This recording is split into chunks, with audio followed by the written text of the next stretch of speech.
Have you ever had one of those days where just a single comment or action from someone completely threw you off track? Maybe it was a sarcastic remark, a careless gesture, or something as small as a delay that disrupted your flow. It's frustrating, right? That sudden shift in mood, like peace being swept away by a wave of irritation. But here's something powerful to remember. No one can control your emotions unless you let them. Now, imagine this. Walking through your day with a calm so solid, it's like an invisible shield. Annoying people, unexpected hiccups, even outright rudeness, none of it shakes you. Sounds almost too good to be true. It's not. That's what emotional mastery looks like, and it's absolutely within your reach. In today's episode, we're diving deep into 10 transformative lessons that will help you stop reacting on impulse, release pent-up anger, and reclaim control over your emotional world. But let's be clear, this isn't about pretending you don't care or suppressing how you feel. It's about developing the mental strength to face life's challenges with grace, clarity, and unshakable inner peace.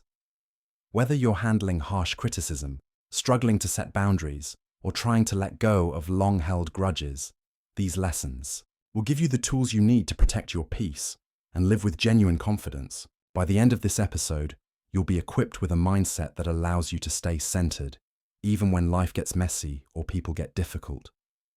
So, if you're ready to discover the secret to emotional freedom and finally live a life where no one else holds the remote control to your mood, then let's jump in. Lesson 1. Understand that your reactions are your choice. Picture this. You're having a quiet, peaceful day. Maybe you're enjoying a cup of coffee or taking a walk in the park. Then, out of nowhere, someone says something rude or dismissive. Your serenity? Gone. Frustration floods in, and you might think, why did they have to ruin my day? But here's the thing. They didn't. You did. That reaction? That was your choice. Your emotions belong to you, not them, not anyone else. The moment you hand someone else the keys to your emotional car, you lose control over the ride. Life will always throw things your way, but how you respond is entirely up to you. Think of it like this. Imagine you're walking through a noisy, chaotic city street, but you're wearing noise-canceling headphones. The honks, the yelling, the chaos, it's still happening, but it doesn't reach you. Emotional mastery works the same way. You don't have to let other people's noise invade your peace. There's a wise idea that sums it up perfectly. Between stimulus and response, there is a space. In that space is our power to choose our response. In our response lies our growth and our freedom. Let's say someone cuts you off in traffic, or a colleague unfairly criticizes your idea in a meeting. Your instinct might be to snap, lash out, or stew in resentment. But what if you just paused? In that pause lies your power, the ability to choose calm over chaos, clarity over reaction. Here's a real-life example. Your coworker shuts down your idea in front of the team. Ouch, right? But instead of reacting defensively or holding a grudge all day, you take a breath. Ask yourself, is this really about me, or is it about their stress, their ego, their bias? That shift in perspective.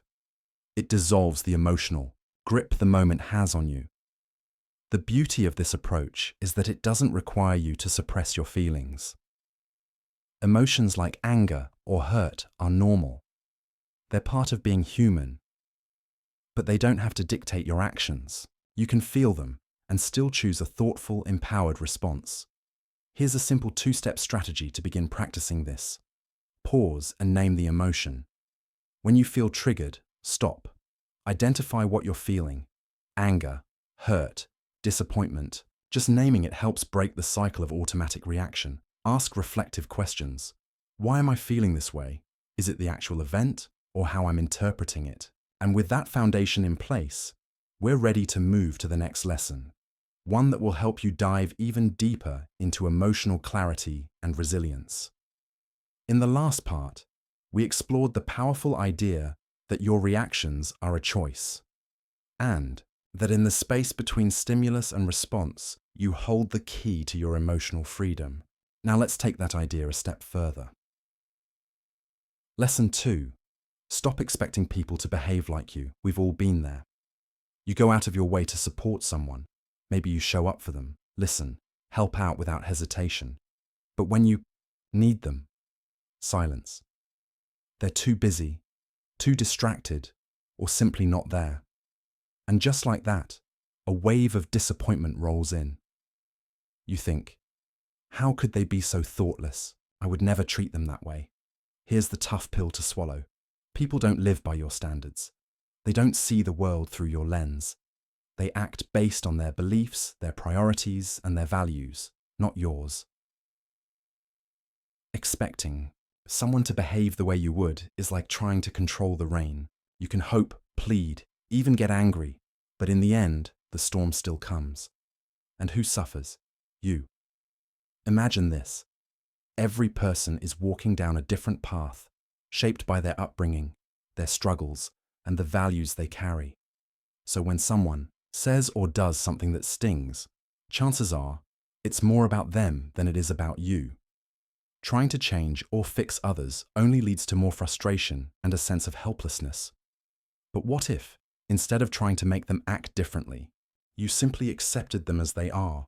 That's not giving up. It's setting yourself free. Take this real-world example. There's a co-worker who constantly talks over people during meetings.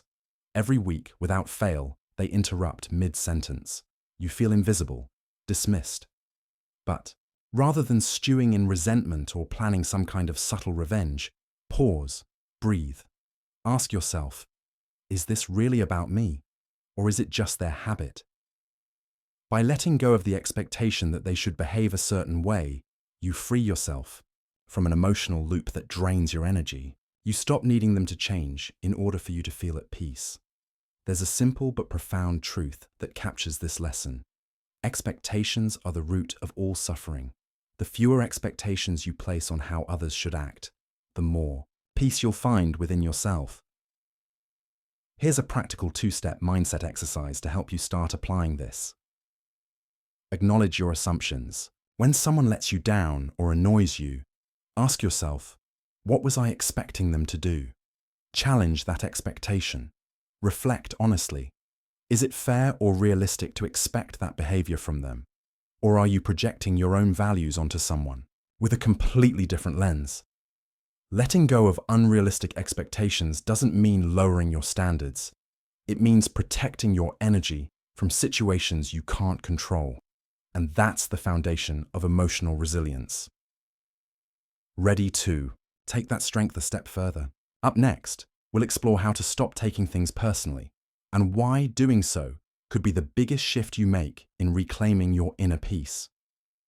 In the last part, we explored how choosing peace over being right can dramatically change how you move through conflict. Letting go of that constant need to prove yourself isn't weakness, it's wisdom. And now, let's take that emotional strength a step further. Lesson 5. Don't let someone else's words define your worth. Imagine this. You're sharing an idea, something you genuinely care about. You're excited, maybe even a little nervous, and just as you start to open up, someone cuts in with a dismissive comment, a roll of the eyes, a sarcastic laugh. Just like that, your confidence fades. Doubt creeps in. You shrink a little inside. Why does this happen? It happens because, whether we admit it or not, many of us tie our self-worth to how others react to us. A single comment can feel like a verdict. A small judgment can echo like a loud rejection. But here's the truth you need to hear. Your worth isn't up for debate. It doesn't fluctuate with someone's praise or their criticism. It doesn't shrink when you're misunderstood or grow when you're applauded. When you rely on others to validate you, you hand them the keys to your emotional well-being. You give them silent permission to lift you up or tear you down. And that's a power no one else should have. Let's bring this into a real-life scenario. Imagine you're in a meeting, passionately pitching an idea you've worked hard on. A colleague responds with a snide remark or brushes it off completely. It stings. But take a breath. That comment? It says more about them than it does about you. Maybe they're stressed. Maybe they're insecure. Maybe they just didn't listen. Instead of spiraling into self-doubt, remind yourself, I know my value. Their reaction doesn't define my truth. True emotional freedom begins the moment you stop looking outward for validation and start looking inward for grounding. Because the opinions of others are just that, opinions. They are not facts, and they certainly aren't a reflection of your value as a person. That doesn't mean you stop listening to feedback or shut yourself off from growth. It means you build a strong enough sense of self that outside noise no longer shakes your foundation. Here's a simple but powerful way to start practicing this. Pause when you feel hurt by someone's words. Before reacting, ask yourself, am I taking this personally? Or am I letting their words touch an old insecurity? Reaffirm your truth. Say it out loud if you need to. Their opinion doesn't change who I am. Choose who gets a voice in your self-worth. Not everyone deserves that kind of influence. The more you ground yourself in your own values, the less power others have to pull you off center. Over time, you'll notice that the things that used to throw you off, the criticism, the silence,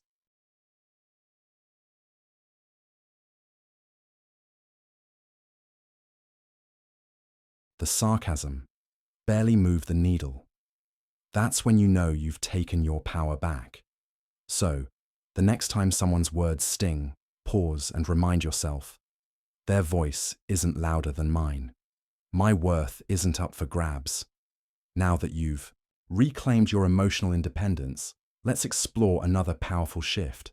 How to protect your peace by learning the art of silence in moments that don't deserve your reaction. In our last reflection, we uncovered the liberating truth that your worth isn't defined by anyone else's words. Once you stop letting others decide how you feel about yourself, you step into a deeper level of emotional freedom.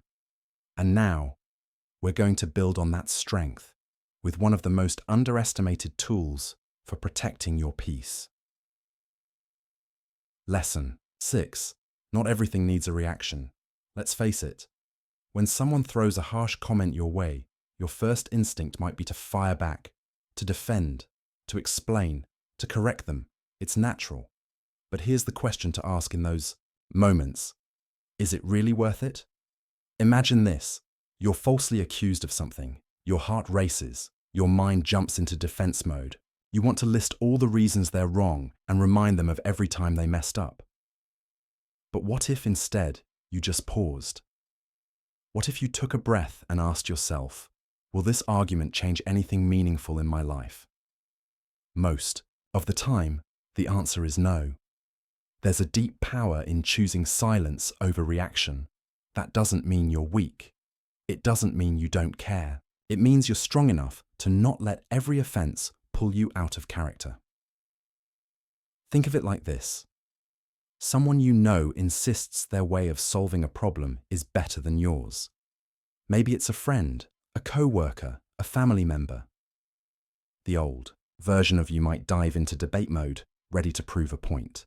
But what if instead you simply said, I see where you're coming from, and I respect that.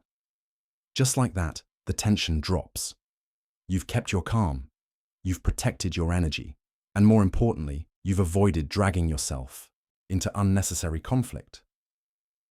Lao Tzu once said, "He who is attached to his views will never grow." That attachment to being right, to needing the last word, can quietly rob you of your peace. Letting go of that doesn't mean you abandon your beliefs or lose your voice. It means you choose when to speak and when to stay still. You engage when it matters, and you disengage when it doesn't. So, how do you begin practicing this shift? Pause before you respond. When you feel that emotional tug to argue or defend, stop. Take a breath. Ask yourself, is this truly worth my energy? Seek to understand instead of winning.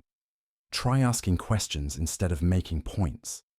Curiosity often dissolves conflict faster than logic ever could. Pick your battles. Save your voice for situations that genuinely impact your values, your boundaries, or your future.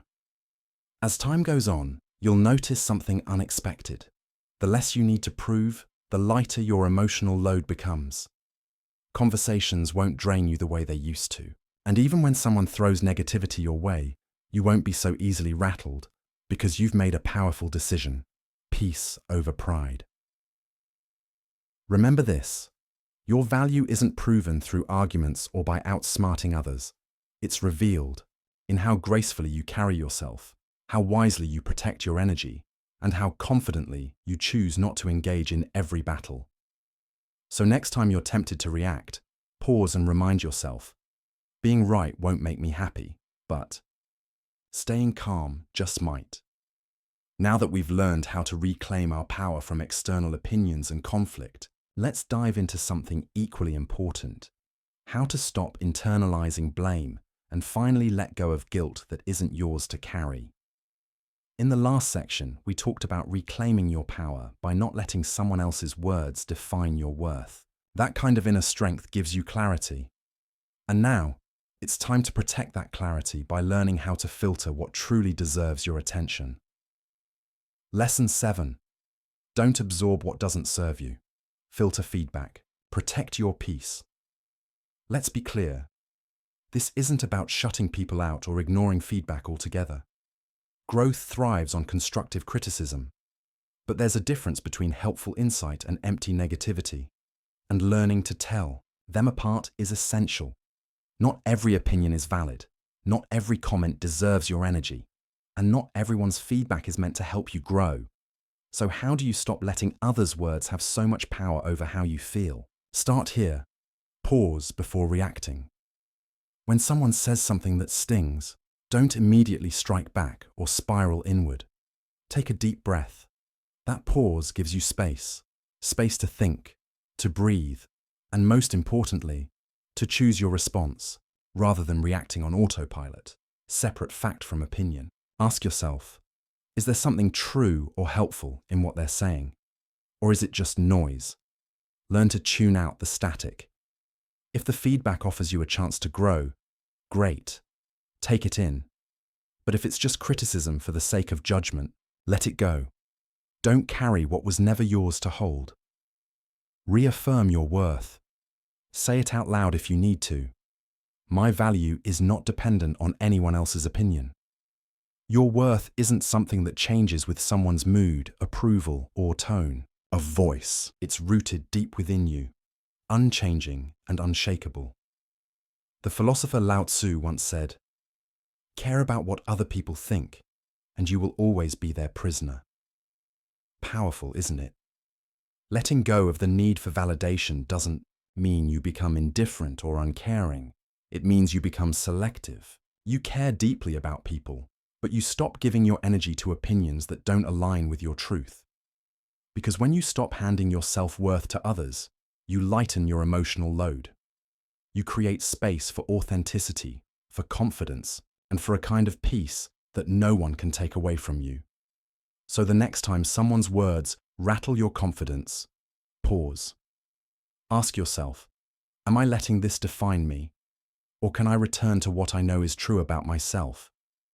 In that moment, you reclaim your power, not by shouting louder, but by standing silently in your truth. And that kind of strength, that's what emotional freedom looks like. Lesson 8. Protect your energy by setting boundaries. Now that you've reclaimed your inner worth, it's time to protect it. Because even the strongest sense of self can be worn down without one. Essential skill. Boundaries. Picture this. You're in the middle of a packed day, trying to stay focused, when a friend calls and asks for help with something they probably could handle themselves. Or maybe a coworker casually tosses a last-minute task your way, assuming you'll say yes. Again, you feel that familiar tug. Obligation, guilt, frustration. Because while you want to be helpful, deep down, you know saying yes means compromising something important. Your time, your plans, your peace. So why is it so hard to say no? Here's the truth. Protecting your peace requires boundaries. And boundaries aren't selfish. They're essential. Without them, you hand over control of your time, your energy, and your emotional well-being to everyone but yourself. There's a saying worth remembering. You can't pour from an empty cup. If you're constantly giving without restoring yourself, burnout is inevitable. Resentment creeps in, and you begin to feel disconnected from your own needs. Boundaries are how you protect your emotional freedom while maintaining healthy relationships. They're not walls, they're filters. They don't push people away. They teach people how to treat you. And here's a perspective shift. When someone crosses your boundaries, it's not always their fault. Often, it's because you haven't clearly defined or communicated them. People aren't mind readers. If you don't express what you're okay with and what you're not, how can they possibly respect it? Here's a simple example. Let's say you're the go-to friend for advice. People call you late at night, expecting you to listen and fix things. You want to be there, but it's draining. Instead of silently building resentment, try saying, "I care about you and I want to help, but I need my evenings to recharge. Can we talk tomorrow?" That's not rejection. That's respect for yourself and for the relationship. Boundaries teach people how to value your time, your energy, and your emotional space. And more importantly, they remind you to value them first.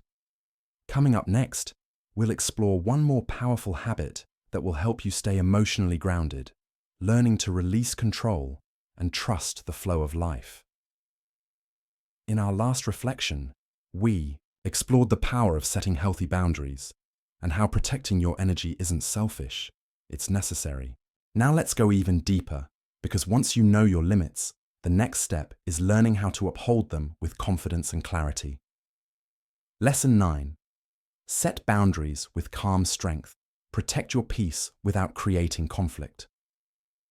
Boundaries aren't meant to build walls around you. They're meant to build bridges that connect you with others in a healthier, more balanced way. The key is learning how to express your limits with both firmness and kindness. As the philosopher Epictetus reminds us, freedom is the ability to live as we wish. But that doesn't mean ignoring the needs of others. It means choosing where your energy goes and refusing to overextend yourself at the cost of your own peace. So how do you start setting effective boundaries in everyday life? Be clear and honest. Ambiguity breeds misunderstanding. When you calmly and directly explain your limits, people are far more likely to respect them. Clarity builds trust. Use I statements. Speak from your own experience. Instead of saying, "You're always bothering me," try, "I need some quiet time after work to recharge." This approach reduces defensiveness and keeps the focus on your needs.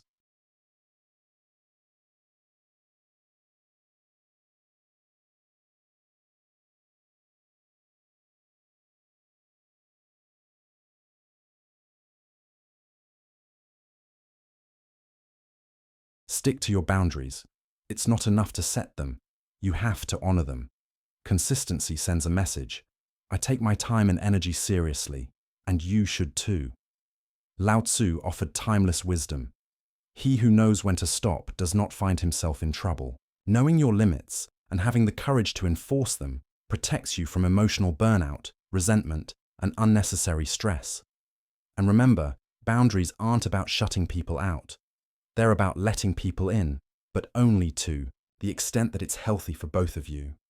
Let's say you're constantly overwhelmed by people leaning on you, emotionally, mentally, even logistically. Friends call late at night.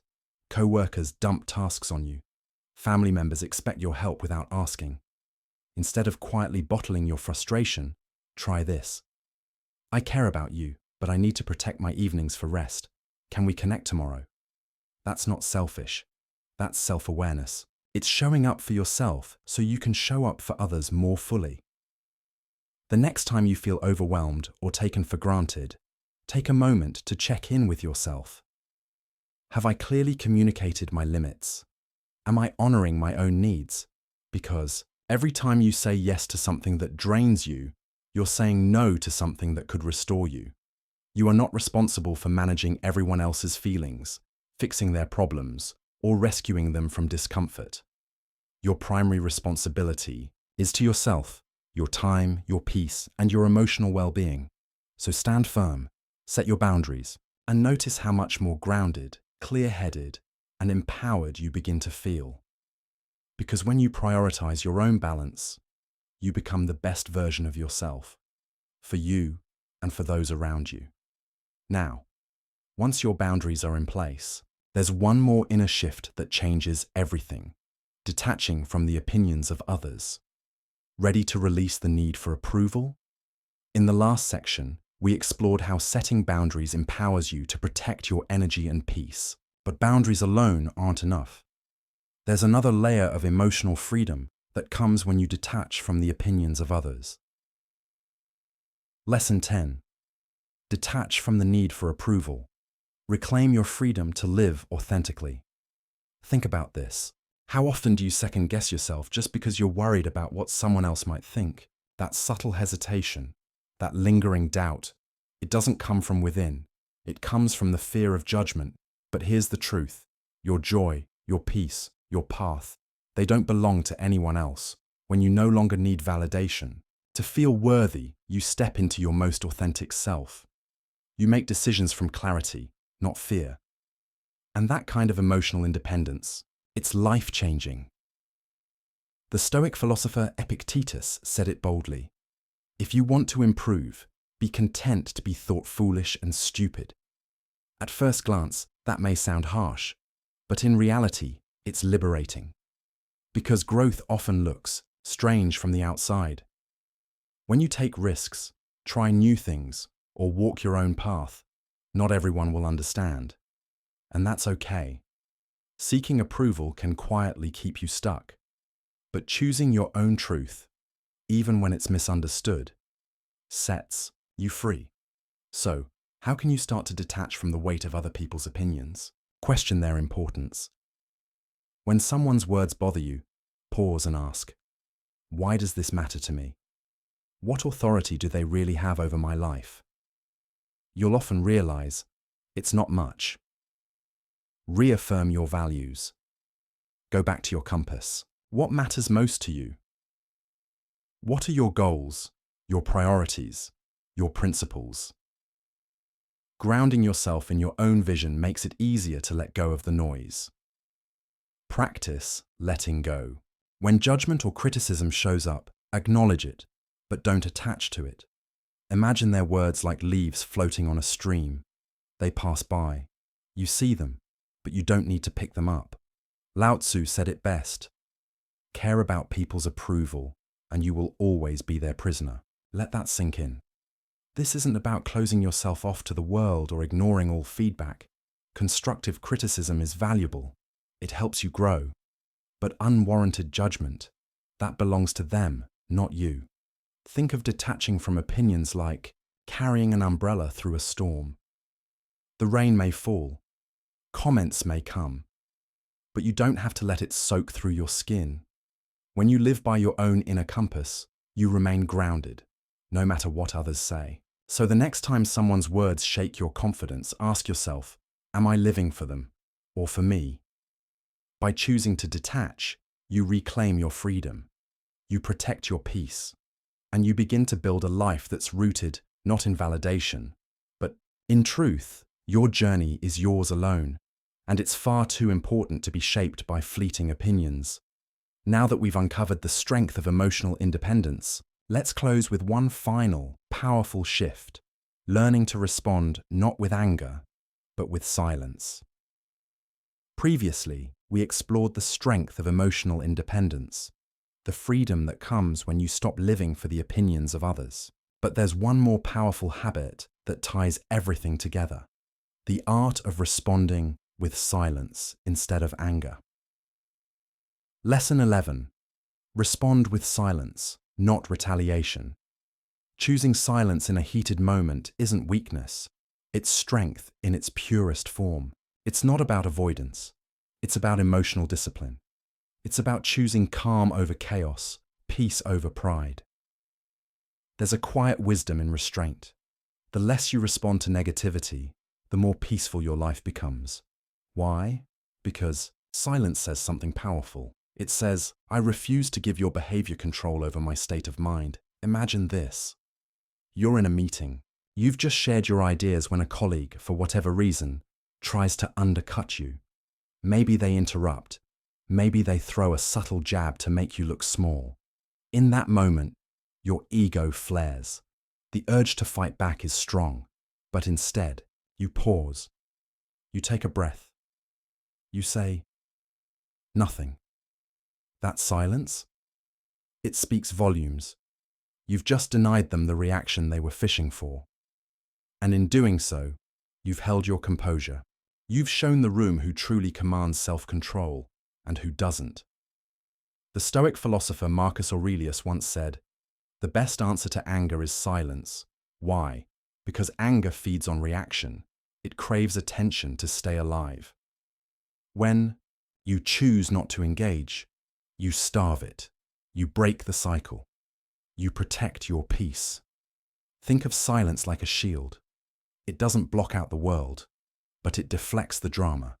It allows you to stay present without being pulled into the storm. So, how can you start making silence your default response when provoked? Pause before reacting.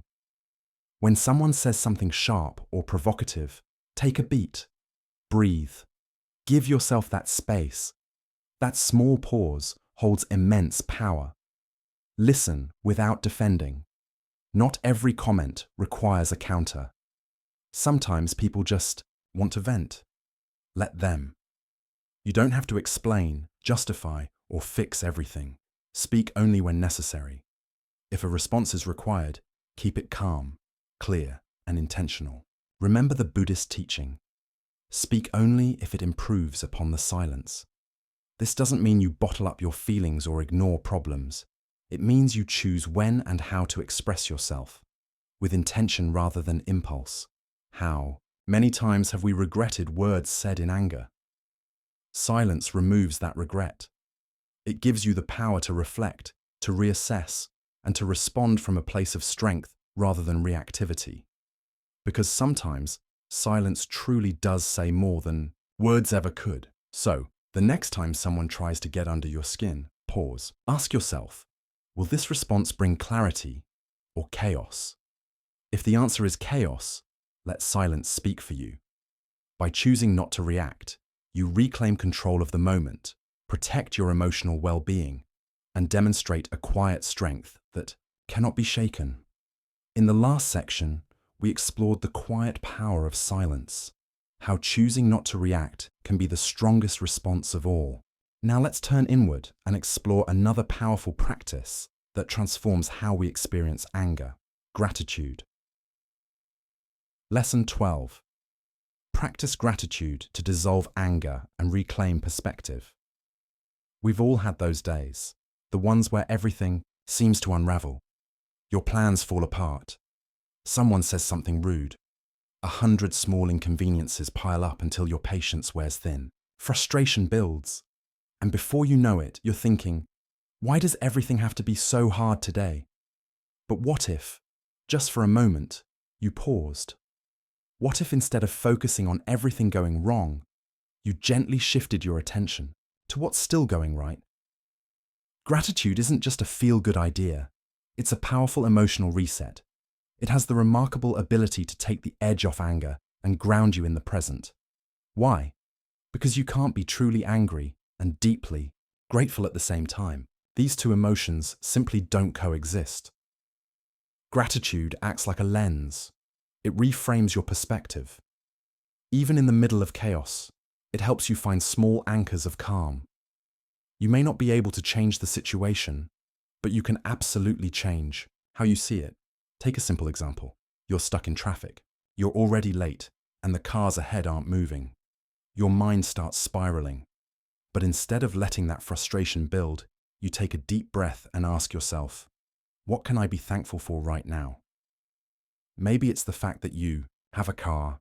Maybe it's the meeting you're headed to, an opportunity others might wish for. Or maybe it's just the song playing on the radio that lifts your mood for a few minutes. Small? Yes, but surprisingly powerful.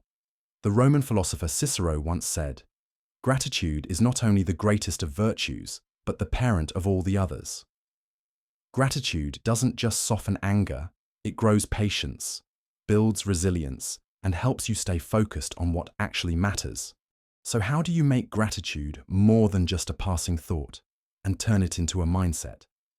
Pause and reflect. When you feel irritation rising, breathe. Then ask yourself, what's one thing I can be thankful for right now? Start small. One thought is enough to shift direction. Keep a gratitude journal. At the end of each day, write down 3 things that went well, even tiny things. Over time, this trains your brain to look for what's good, not just what's wrong. Use gratitude to reframe challenges. When something frustrates you, harsh feedback, a difficult situation, a delay, ask, what can I learn from this?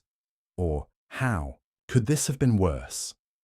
Gratitude often comes from realizing what you still have, even in hardship. Here's an example. Let's say someone criticizes you in a way that feels sharp or unfair. Your instinct is to bristle, to defend yourself. But with gratitude, you might think, I'm grateful for the lesson, even if it was delivered harshly.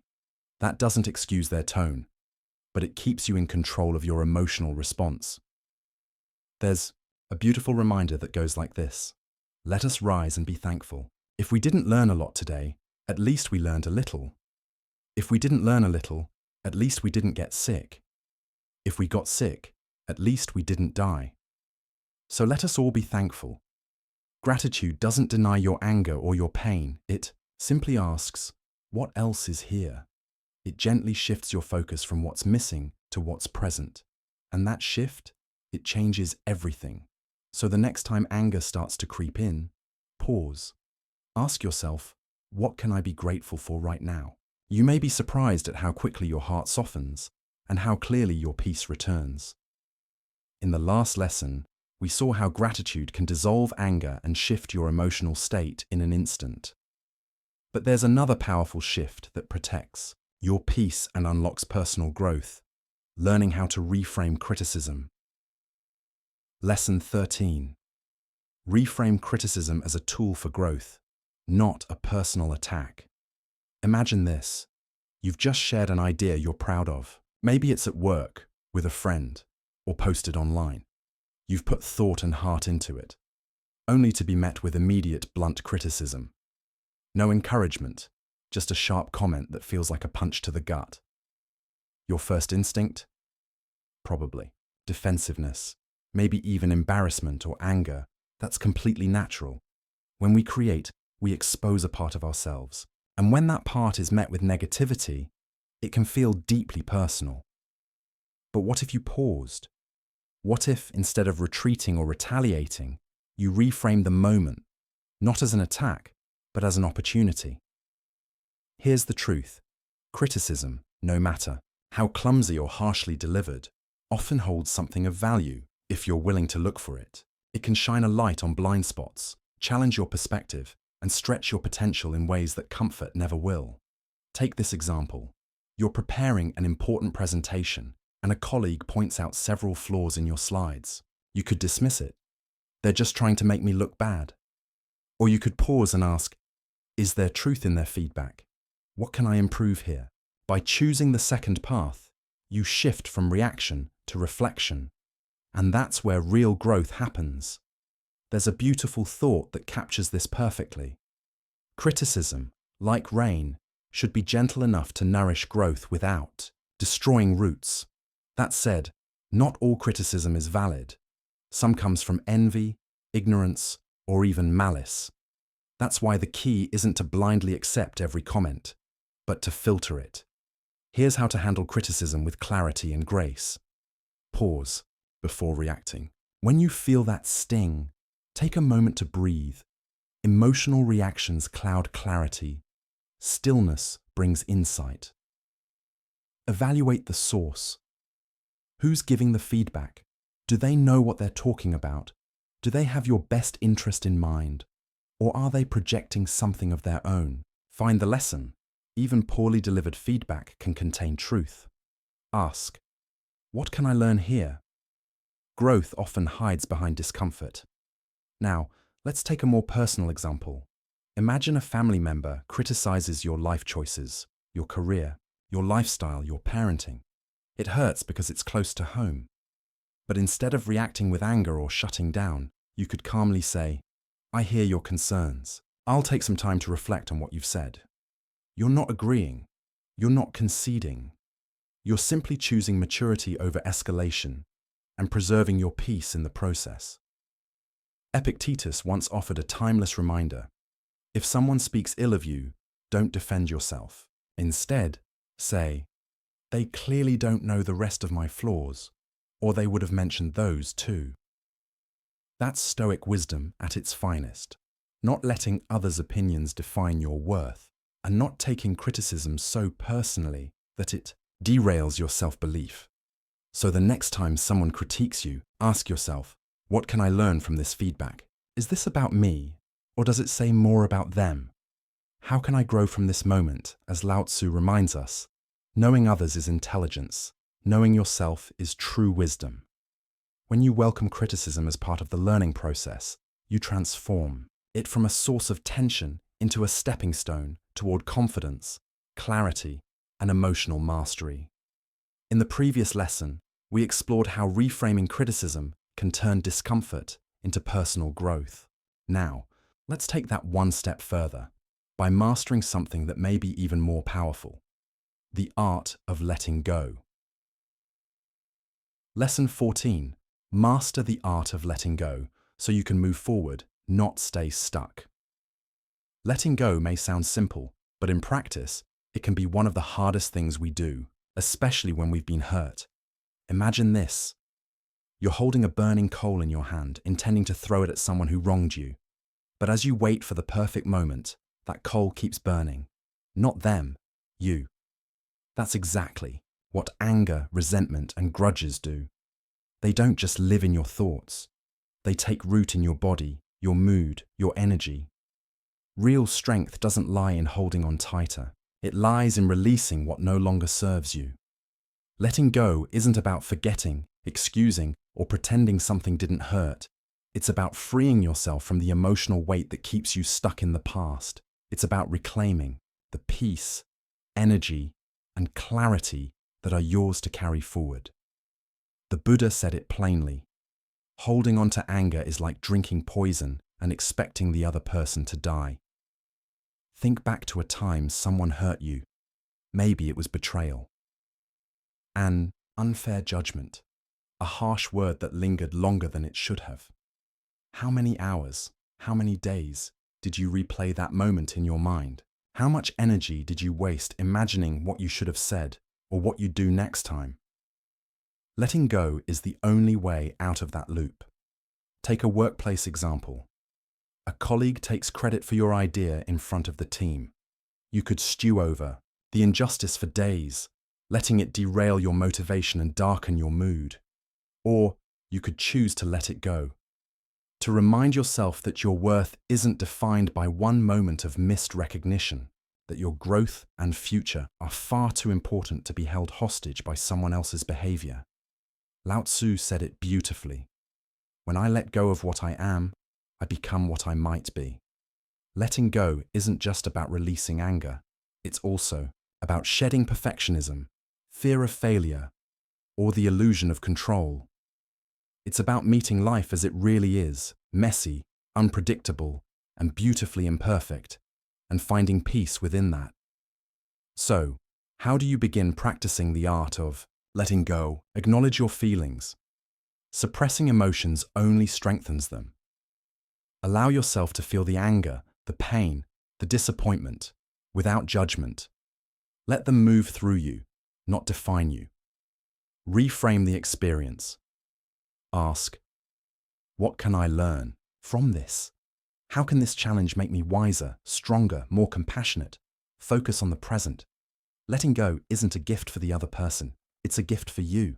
Every moment spent clinging to the past is a moment stolen from your present peace.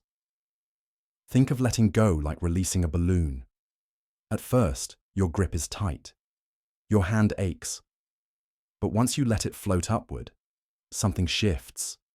You feel lighter, clearer, freer. Life becomes less about what's behind you and more about what's still possible ahead. Marcus Aurelius, the Stoic philosopher, offers this. Do not be disturbed by what is outside your power. Let it go, and you will find peace. This doesn't mean allowing injustice to go unchecked or letting others walk all over you. It means choosing where you direct your energy. It means freeing yourself from what you can't change, so you have more space to nurture what you can. So the next time you catch yourself holding on, whether it's anger, regret, or the need for closure, pause. Ask yourself, is this helping me heal, or is it keeping me stuck? And if the answer points toward freedom, let it go. In our last reflection, we explored the liberating power of letting go and how true freedom begins the moment you release what no longer serves you. Now, it all comes down to one simple but life-changing question. Is this worth my peace? Ask yourself that every time anger rises, every time resentment lingers, every time you're tempted to hold on. What would my life look like if I simply let this go? The answer might surprise you. Because the truth is, real strength doesn't come from holding on the tightest. It comes from knowing when to release. And when you do, you'll notice something profound. The lighter you feel, the stronger you become. And there you have it. 13. Powerful lessons to help you master your emotions and stay unbothered, no matter what life throws your way. These aren't just abstract concepts. They're practical tools you can carry into your everyday life. Tools to protect your peace, strengthen your resilience, and take back control of your emotional world. Remember, the goal isn't to suppress your feelings or become numb to life. It's to respond with clarity, not chaos, with intention, not impulse. Emotional mastery is not about pretending everything's fine. It's about choosing how you show up when it's not. Because at the end of the day, it's not what happens to you that defines your life. It's how you respond that shapes your reality. And that power? It's always been in your hands. As you move forward, take these lessons with you. Pause before you react. Set boundaries that protect your energy. Let go of the people, thoughts, and situations you can't control. Each time you choose peace over anger, stillness over reaction, you step one step closer to the calm, grounded life you truly deserve. If this episode spoke to you, don't keep it to yourself. Share it with someone who might need a little more calm and clarity today, and I'd love to hear from you. What helps you stay unbothered? What lesson resonated most? Drop your thoughts in the comments below. Let's learn from each other. Thank you for being here and walking this journey with me. Remember, emotional freedom isn't a final destination, it's a daily practice. So keep showing up, stay mindful, and keep growing stronger with every step. Until next time, take care and stay unbothered.